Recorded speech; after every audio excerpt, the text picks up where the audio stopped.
Hello Nigeria, hello Africa. You're watching Plus TV Africa, and as usual, the program is Sports Business with Orufuo Ezaga. Today we have another exciting package for you. We're going to be talking to two powerful resource people from outside Nigeria. One is in Zambia, the other is in South Africa. And what are we going to be talking about? We're going to be looking at the football economy and, basically examining what it is that we're doing right and what it is that we're probably not doing right in order to build a robust football economy. In Africa, we tend to focus more on our national teams, or in some parts of Africa, I should say. In Nigeria, for instance, we tend to focus more on the national teams than our club football. So the question is, where is the commerce really? Is it in the national teams or in your clubs and your league? All right. Joining me to discuss this would be Mr. Emeka Enyadike, who is a Nigerian who's done extensive work in football business, in sports business, as a matter of fact, across the African continent. He's very versed in all of these things about commerce and sports, and he's going to be speaking from South Africa. All right. Also joining us on the program is Mr. Joseph Chimpampwe, who is the CEO of the Zambian Premier League. Joseph has been on this program a few times, and there's no doubt that what we're going to hear from him today would further, educate us on sports commerce or sports business. All right. So I would advise you that over the next 45 to 50 minutes, you should stay tuned, because there's a lot you're going to hear from us today that could change the way you look at sports business or sports generally. And it could open an opportunity for you or your organization. Now, as is the nature of this program, we're going to take a very short break. Why do we want to do that? So that you can stretch your leg, get maybe like a bottle of water or a glass of water, invite a friend or two to listen to what you're about to listen to. And you never know, this could be a new beginning for you or your friend. We're going to take the short break now. Don't go away. When we come back, the business begins.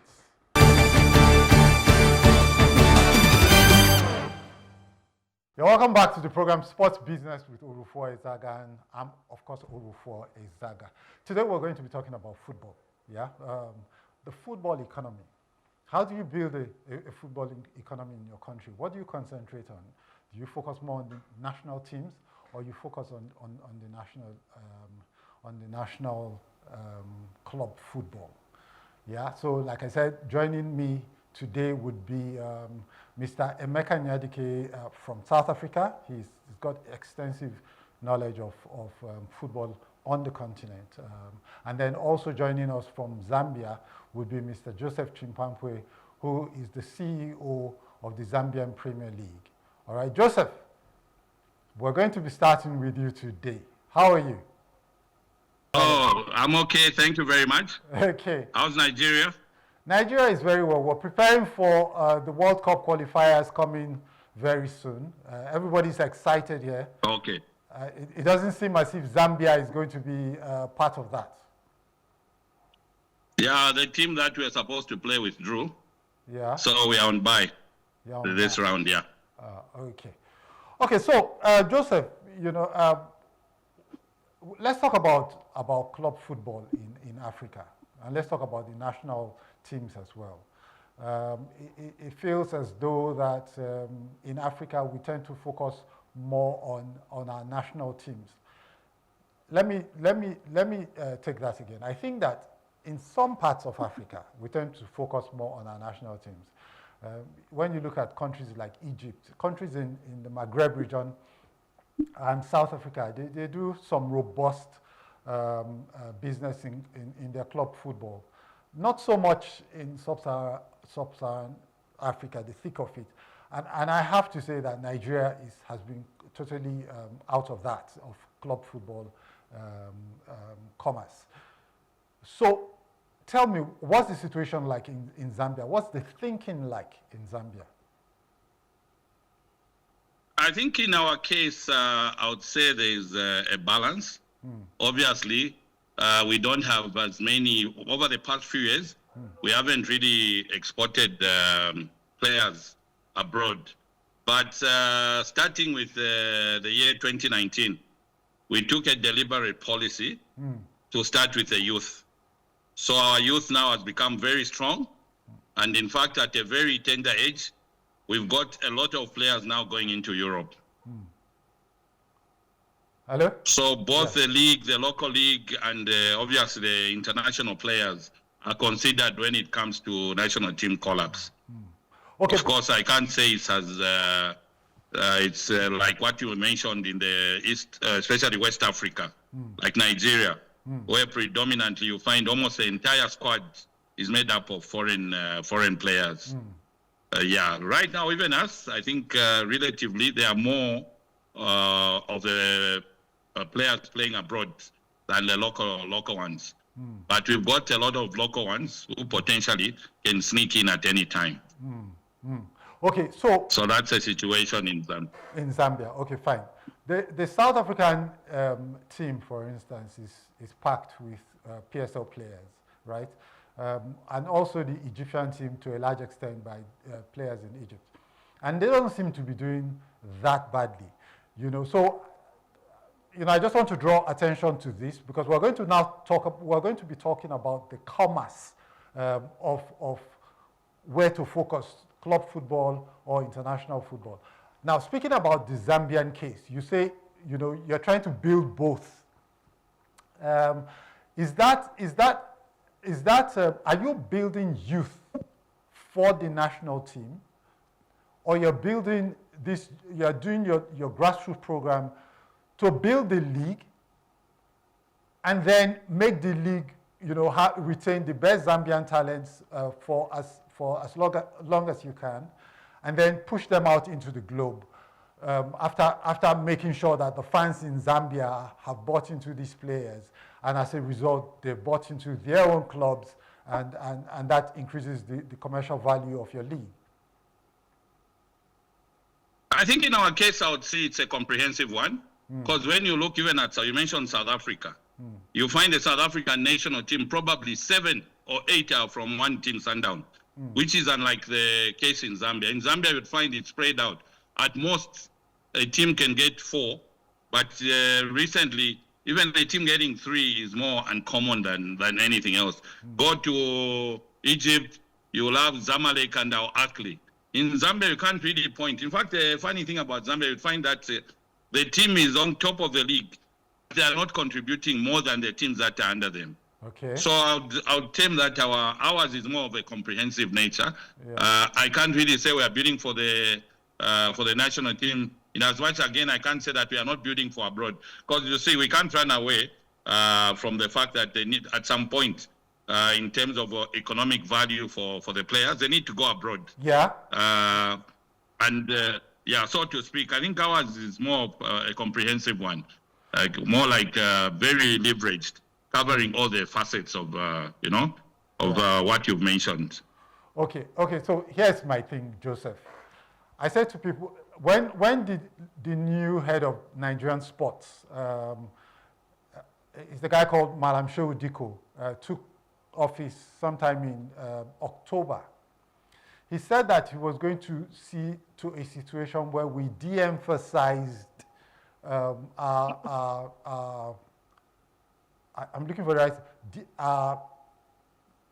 lost, more like, for qualifications and medals, you know, in these tournaments, and that he was going to focus on real sports development.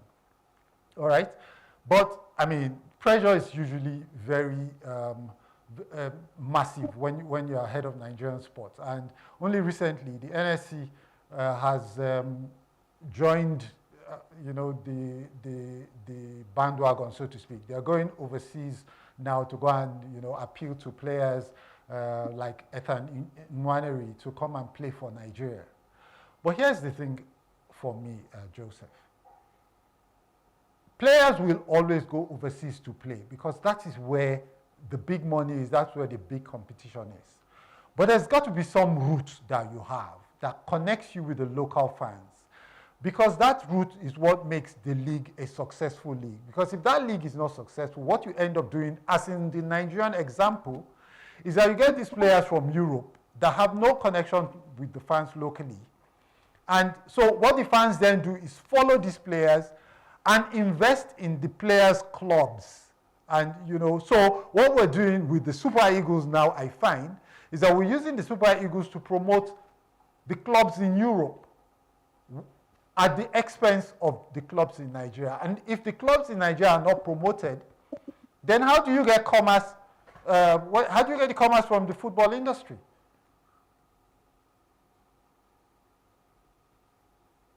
Hello, Joseph. You are very right. That's why you find in our case. Yeah. Because you see, it's not a quick fix. They say the best way to get there is not to have a quick fix. Yeah. Because you see, it's not just an overnight where you wake up and say, let's reverse this equation. There are a lot of critical success factors that should be involved for us to reverse that trend. We should ask ourselves, from the strategic point of view, are we as organized as clubs? Do we have the right administrators? Do we have the right facilities? There are a lot of things, even government involvement to some extent. There is need for governments to get involved. I think a typical example for me is look at Senegal. Senegal have been winning, be it the Africa Cup itself, be it the World Cup they go. When it comes to CHAN, they are there. When it comes to the junior national teams, which is an aspect to show you that, you see, the organization starts from the roots, which is something I think as Zambia also in the recent past. That's what we are doing. If you look at the Africa Cups, be it the women football and the men, all of them are qualifying to the Africa Cups, which is a sign that, you see, the local football also is receiving that necessary attention and going towards the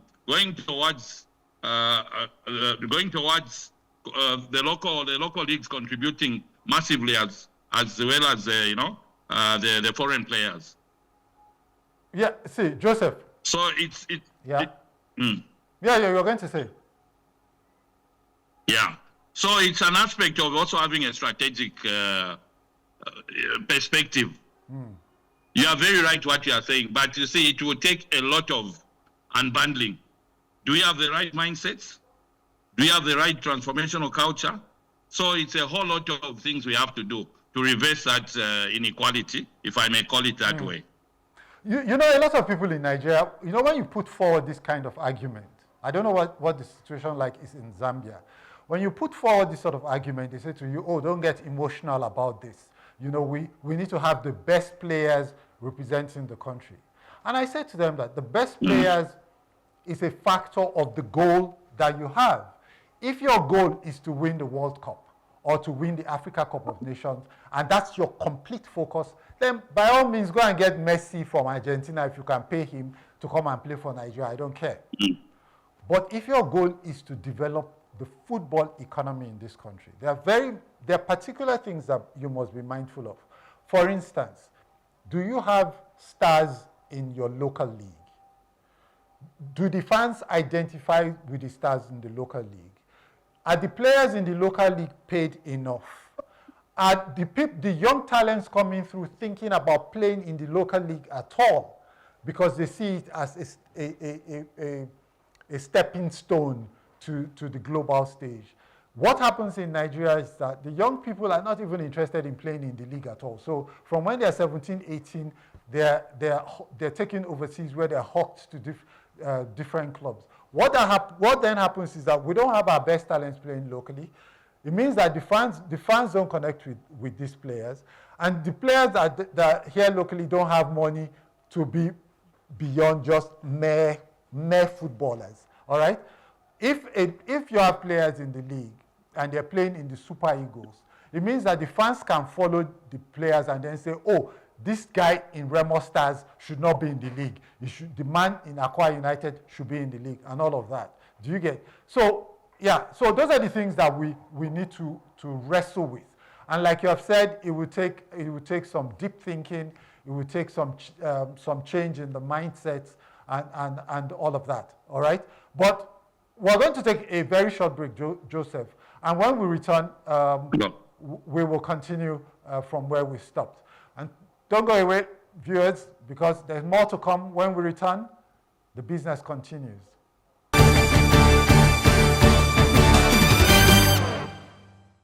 You're You're welcome back to the program Sports Business with Orufuo Ezaga, and you're watching Plus TV Africa. We're reaching you live from our studios in Victoria Island, Lagos. Joining us now from South Africa is Emeka Enyadike. Hello, Emeka. You're welcome to the program.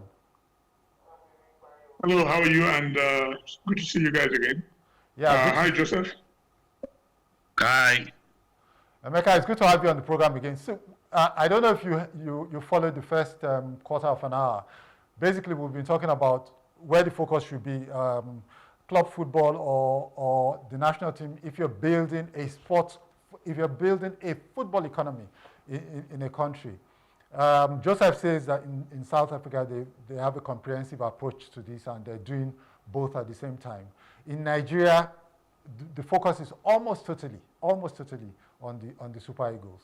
All our resources are dedicated to seeing that the Super Eagles succeed.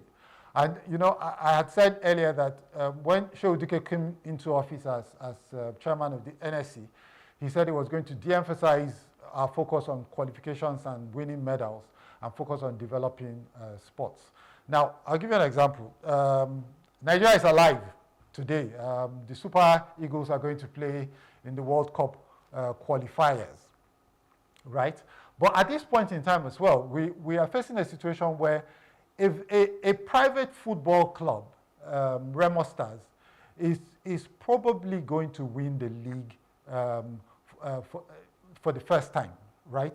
They were, in the last 3 seasons, they were third, second, and it seems a natural progression for them to win the league this year. It should be a big story, yeah? Because this is the first private club that is going to win the league for in the 21st century, apart from Julius Berger doing it in 2000, all right? And this is the very first club, as far as I remember or as far as I know, that has been set up as a business enterprise. And they have sustained what they have set up over a period. And now they're about to win. They have a very good chance of becoming champions of Nigeria. Shouldn't that be a good thing for us? Isn't that something that probably can blow up, the domestic sports club football scene? I think I agree with you totally. I'm very happy with the progress of Remo Stars. I'm very happy with the fact that we still have some private clubs. We had Bandresa, we had Sporting Lagos. I think Ikorodu City also is doing well in the league. We do need more private clubs. In fact, I think all the clubs in the MPFL and NNL should be privatized. I think that Remo Stars is a good example. Commercially, I wouldn't say that the expenditure on the club is being recouped. But if you look around Europe, there's hardly any club that makes a tremendous amount of profit. But for the most part, they generate a lot of revenue. So Remo Stars is on the right path. It probably would be a good idea for people to drive out of Lagos to go and watch Remo. If maybe they can add hotel and a few other recreational facilities so that it becomes an attraction for people. Back to your original question, I think that we need to find a way to marry all the emphasis on the Super Eagles and put the same attention to the league. Because at the end of the day, our Super Eagles is dominated by players who are based in Europe. So there isn't, that effect where you see that the players become the attraction for people to go and watch league matches, because when they finish their games, they go away, go back to their clubs in Europe, and they take with them also the fans, because there are some of those players who play for clubs that make Nigerians and other Africans to watch the European League. So we need to pay a lot of attention. We've had conversations about the communication, media, and marketing and other ideas around it, but we need to build our local leagues. You see with South Africa, you see with Tanzania, you see with Tunisia, Algeria, Morocco, Egypt, even Sudan before their war. The fact that Remo Stars are finding results on the pitch is good for their continued investment, and I hope that they can go on to play in Africa. And I believe that eventually we will get to a point where they become a force in Africa and probably win over more fans. And I'm also hopeful that they can attract more fans. Maybe they can add some lodging facilities there. They probably have. I haven't been there, but if they can do all of that, then people will leave Lagos and other places to go watch their games, especially when they're playing the continent. And that will be incentive for other investors to see that it is a good thing to invest in the league. And I believe that it's a great development, and I hope that this will justify what we've been saying about building the football economy around the domestic league. Okay. Because that's the center of the game. Yeah. Okay. So Joseph, what's the situation in Zimbabwe like? What's the following in Zimbabwe for your country? Yeah. And how does that translate to commerce? Sorry, that's come through. You broke a bit, and it's Zambia. You said Zimbabwe. Oh, sorry, Zambia. I'm sorry about that. Yeah. Yeah. So, yeah. Come again. You broke up. I lost you in transmission. Okay. I said, I don't know if you heard what Emeka had to say, but the point is, so how popular has club football been in Zambia, and how is that translating to commerce? I think we are seeing a situation where there is an upset, especially this season. Probably it could be also as a result of, we had a drought, serious drought in Zambia last year. So the electricity levels were quite poor, and because of the drought, there was a lot of load shedding. So this season, which ends in May, has been the attendances have been very impressive.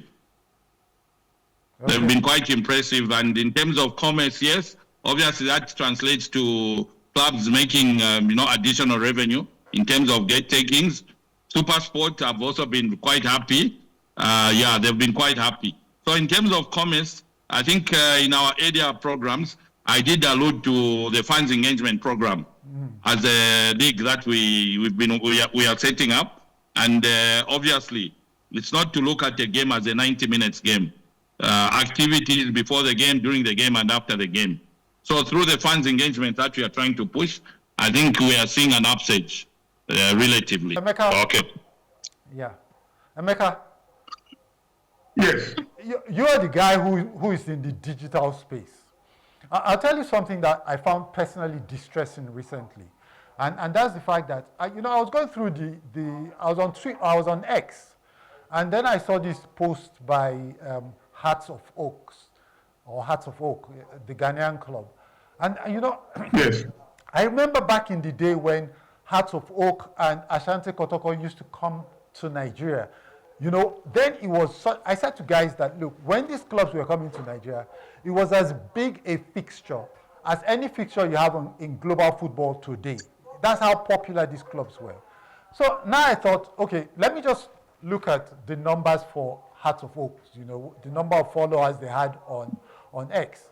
And I was surprised that they had 552,000 followers on X. And then I thought about it. If you combine all 20 teams in the Nigerian top flight, you won't get up to 500,000 followers on X. Yet there are more Nigerians probably on X than the entire population of Ghana. This surely is costing us a lot, in terms of, business digitally, for instance. How do you explain that? How do we make things better? Well, you're right when you talk about Ashanti Kotoko and Hearts of Oak. These are massive clubs. They have huge followership. They have cultural equity, because Ashanti Kotoko pretty much represents the Ashanti Kingdom, and that's something that is both tribal and community. And then Accra Hearts of Oak. Accra is the biggest, or the center of Ghana. It's the center of government and commerce in Ghana, and that's the place where Accra, as well as the Greater Accra region, is huge. And Ashanti Kotoko is an old club. It's a club that's been there, pushing towards 100 years old, and so they have legacy, they have heritage, they have history. And so even the Ghanaian diaspora, there's a lot of people there who, long before they went overseas, were either Ashanti Kotoko or Accra House of Oak. And Accra House of Oak, and these are also clubs that have been champions of Africa. So the problem is just that they have refused to acknowledge that they need to invest in this in these new digital properties.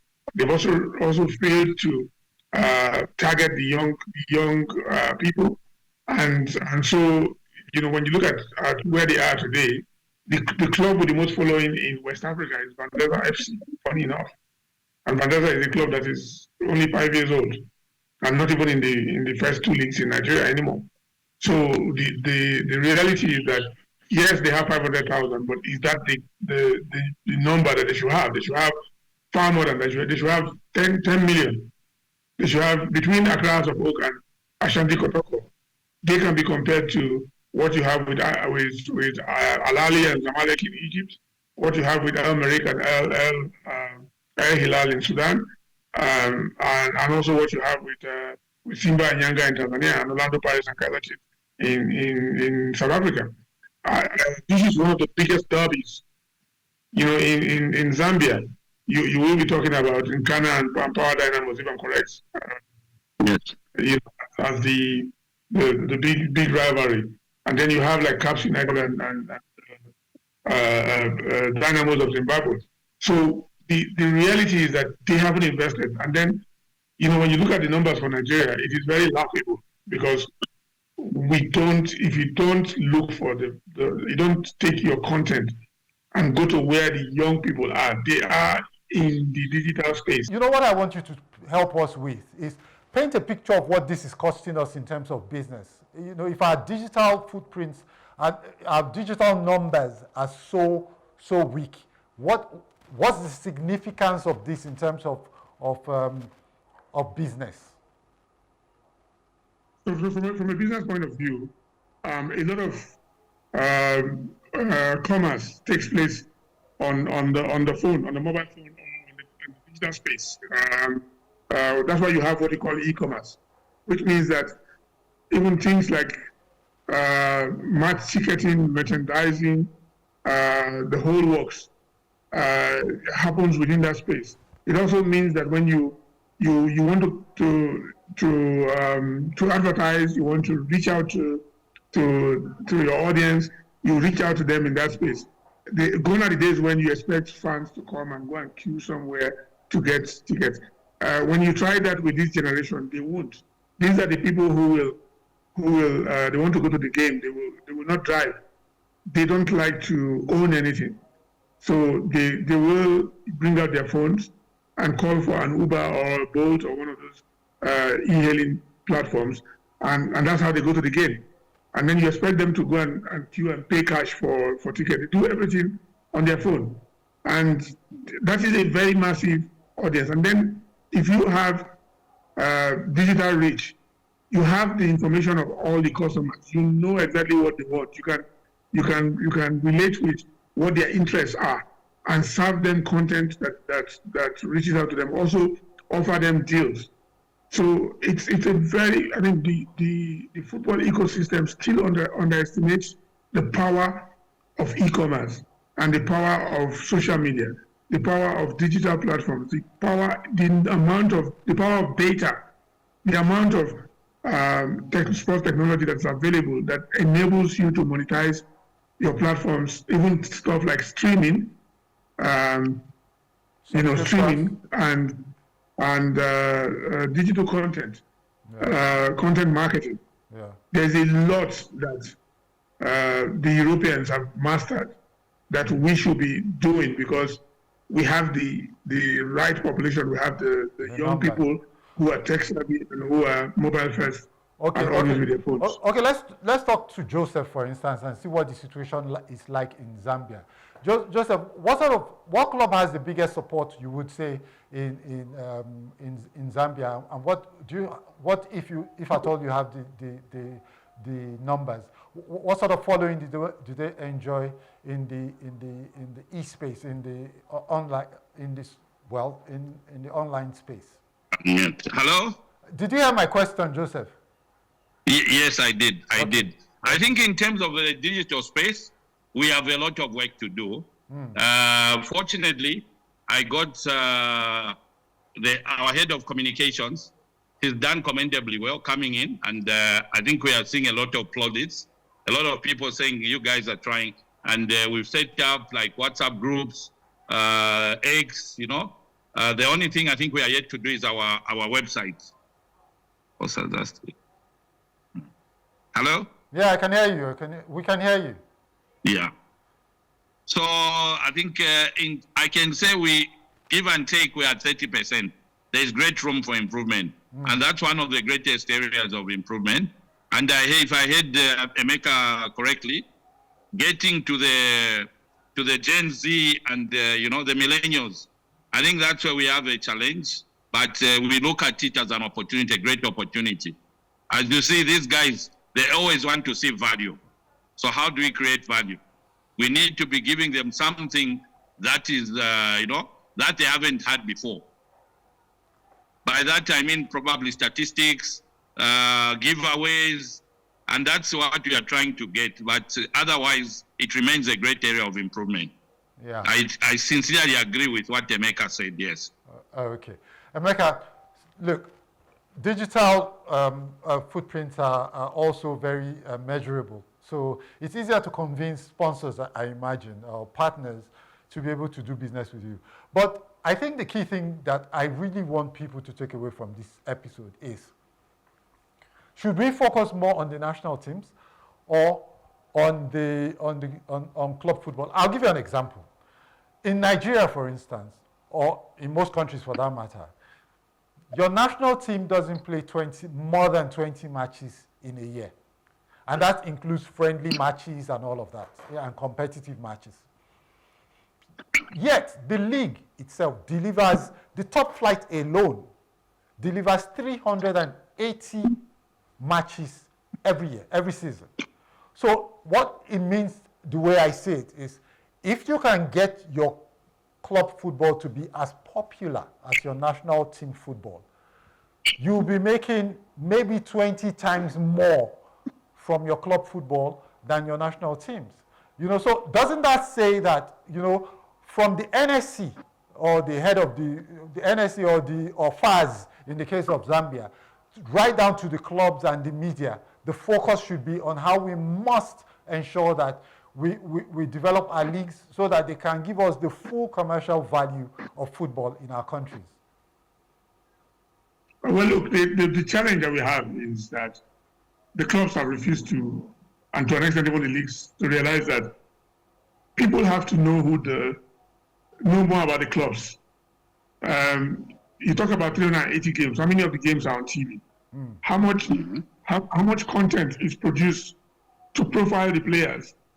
Because when you ask the average African fan today about Arsenal, they will list all the players on the Arsenal first team, list the players in the Arsenal under 21 team, and even the players that are, if there is a Nigerian or Zambian born player in the under 16 team, they know. But ask them about the names of the players who are playing for the teams in our local league, they don't know, because the clubs haven't made the effort to do additional content to let people know about them. They don't even have information about when the game is happening, the build up to the game, to see what is happening, how many players are injured, who's scoring more goals. You have to invest in content. That is what drives interest, and that is why we're not winning the war against the other people. But when the national team is playing, whether it's Zambia or it's Nigeria, the fans will go out there because they know the players. They follow the players. The Zambian players know that Passing Daka is at Leicester. Nigerian players know that True Sekong is in Saudi Arabia. They know, they follow all of the posts. So it has to be a collective where the clubs, the league, and even the players, how they communicate and engage with the fans. Fan engagement is the big driver. And we will talk about this like a million times, and people will not get it. So until you will realize that, when I was growing up, I knew all the players in the Nigerian league. I even knew about teams like Botswana Township Rollers because they came and played against Rangers, and the newspapers reported about them. But growing up in Nigeria, I knew all the players for Rangers. I knew players for Spartans in Owerri. I knew players for Shooting Stars in Ibadan, which is far from me. I knew the players for ACP and stationary stores in Lagos because the media was rising. So the media also is culpable because the media is not doing enough. If you open the local media, the top 3 stories are stories about Champions League or Premier League before even the front of the sports newspapers have European stories on the cover. They will tell you that when you put the local one, it doesn't. Nobody will buy it. So we have to do storytelling is the key. Our story will not get better if we don't tell our stories. When we were growing up, we knew these players. A lot of them were, look, but the thing is that a lot of these players, we knew them because they were in the Green Eagles or the Super Eagles at the time. So that for me shows the power of playing in the look, we knew players who were not even in the national team. Yeah? Yeah, Davis Owumi eventually played for Nigeria, but his fame was because he was top scorer in the league. Yeah. In 1985. Yeah. He was top scorer in the league. He wasn't. Rashidi Yakini and Richard Obokri and Charles Okonkwo were the top guys in the national team, but Owumi was popular with his nickname Kada because he was top scorer in the league. Okay. Who's the top scorer in the Nigerian league? Okay, so I take that the league was popular then, and even if it was all about if you're playing in the league, people are also checking to see whether you're going to end up playing for the Super Eagles and all of that. Now, that's not the case at all. In fact, if you are playing in the league in Nigeria today, you're almost certainly not going to be a consideration for the Super Eagles. Okay, so Joseph, in Zambia, has it made a difference, for instance? Would you say the Zambian national team is helping to build the Zambian Super League? Not because it is a deliberate strategy, I don't know that it is, but because some of the players in the Zambian national team, maybe 30%, 40%, or maybe even higher, play in the domestic scene. Is that making a difference in terms of the popularity of your league and clubs? Unfortunately, if you've seen the past 5 years, our national team hadn't done very well. We missed out on 3 AFCONs to an extent that our national team wasn't popular. It's only now, the last 2 editions, including the upcoming one, that we qualified. So the league was more like people were seeking solace in the league, unlike the other way around. So the national team was a bit unpopular. But fortunately, on the other side, our women did very well. That kind of, held us by the final string. We were in intensive care. The women football team kept us alive. So I wouldn't say there was a correlation on the national team and the league because of the reasons I've just outlined. So Emeka, we have to bring this home now. Emeka, please let us know, right? What do you think? How do we, given what we've discussed today, the national team and club football, how do we, if say the heads of sports in Zambia and Nigeria were listening to us today, how would you advise them to go ahead? In terms of how they how they grow their football economies? Education. 3 words. That's the only way. They need to admit that they need help. They need help. They need knowledge. They need to sit down and listen to people who know how these things are done. It's not rocket science. Yeah. It's taking practical experiences of what is happening. When you look at what happens in Europe, there is a massive investment in the education of the people who work there. Most of these clubs do not employ the people who are qualified. And when I mean qualification, it's not that they don't have people who have degrees, but people who are I would describe as not being qualified in the sports sense, because sports business is a professional discipline. And you don't have to, I mean, yes, you can go to university to study, but you need mentorship, you need guidance, you need people who have done it to show you how it is done, because it is practical. You can see, even when you watch European leagues, you can see the practical aspect of it. You already see how much clubs are investing to increase their stadium capacity, because they have reached a point where the demand for their tickets, they cannot meet it up. But in our own case, most of our stadiums are empty. But we need to actually reduce the capacity of the stadiums, because most of the clubs are playing in 30,000 seater capacity, but they have like 2,000 fans in the stadium. So we need to look at how we can teach these people about the business, for them to take deliberate action that allows them to bring fans in, increase capacity for monetization, and look at other avenues. Some leagues struggle with things like TV deals, no sponsorship, or even when there's a TV deal, it's very poor in terms of how much money is being paid for it. Yeah. The sponsorship deals that they have are also very poor. So how do you create the value that will make big TV companies and big sponsors bring money into your league?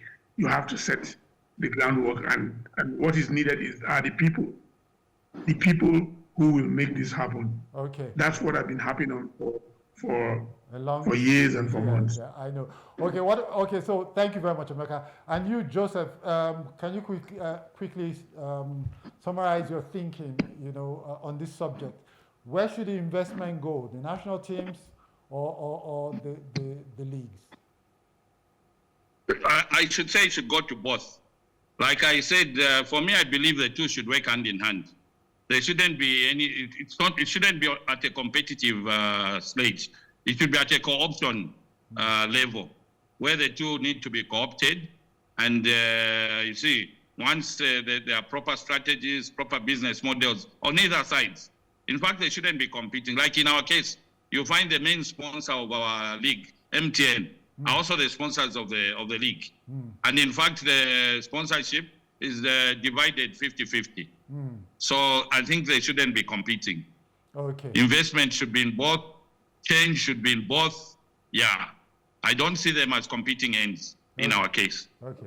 And yes, and thank you very much, gentlemen, for making this episode another rich episode in terms of enlightening the public about sports education. Here's my take. If you make me the head of football in Nigeria today, I'll split the Super Eagles invitation down the middle, 50-50. 50 from overseas, 50 from the local league, because I need those players in the local league to draw in the fans and to promote the engagement that we need to have to make the Super Eagles popular. And in addition to that, I need those players in the local leagues who earn peanuts to get paid their match bonuses like $5,000, $10,000, so that they can go back to their clubs to be as big boys. They can afford the good things of life, and they can inspire other people to want to be in the national team, and inspire the fans to want to, get closer to them. All right. So for me, yes, invest in both, but split it down the middle. I'll give 50% of my time to the local players to boost the popularity of the league. Once again, gentlemen, thank you very much. I've had my say. Before you go, they will go. Yes. When you put those local players, after they play 2 games, they'll go to Europe. Sorry, Emeka, what did you say? So after you put those 50% local players, once they play a few games, they'll go to Europe. No, I doubt it, Emeka. You know why? Because now they play in the Super Eagles, they get paid bonuses in dollars. That's number one. Number two, now they believe that staying in Nigeria is an opportunity. They have just as good a chance of playing in the Super Eagles as the man overseas. All right? You do this for they will get paid in euros and dollars when they go to or euros when they go to Europe. Yeah, when they have for club football, when they have good contracts. But right now they run to Sudan or they run to some place, and before you know it, they're back in Nigeria again. Join like the guy that was top scorer last season, Chijoke Mboma. He fled the league. He's back in the league right now playing for Rivers United. But that's it, gentlemen. Thank you very much for your contributions. Thank you for honoring our invitations as you have done before in the past. We're very, very appreciative of that. And until we meet again. Thank you. Yeah. So there you have it, viewers. The program has come to its conclusion today. We'll have another exciting episode coming next week. I can tell you, watch out for that one because it's a big one. If you own a football club in this country or you manage a football club, you want to be listening to that about how to brand a sports club and how to market a sports club. And I'm talking about a resource person from Europe who is currently involved in the same role in one of the big European clubs. And so, ladies and gentlemen, I'll see you again next week. Make it a date. And until then, be productive, be good, and stay safe.